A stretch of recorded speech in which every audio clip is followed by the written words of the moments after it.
how have the last few months, as the COVID pandemic swept through the United States, how have they, how has that experience affected the companies that you're working with? I mean, from a food perspective, it's hard to get people inside to eat. From a VR and technology perspective, I imagine it's a great time to be in that space, especially when you can inform and educate people and you don't have to leave your home and you can look silly with VR inside your own room without Totally. having to share that with other people. Yeah, you hit the nail on its head.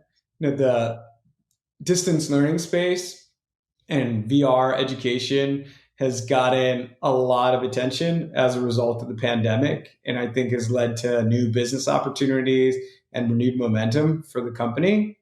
Uh, the restaurant business, Clover Food Lab, is obviously not doing as well as they were pre-pandemic, like all restaurants. I think they are a strong business though, and they have a great chance of continuing to succeed post-pandemic. Even for our solitaire initiative, what's been interesting is looking at the overall games market, it has increased in size. And it's for the obvious reason that people are at home and they need distractions and they're playing more games. So that has added some additional wind behind our back that we did not anticipate. And how are you acquiring users on the solitaire initiative? So we've been doing two things primarily. One is we try to partner with organizations that might want a custom solitaire game. And this is more of a fun engagement medium for them. So that's been good to get the word out.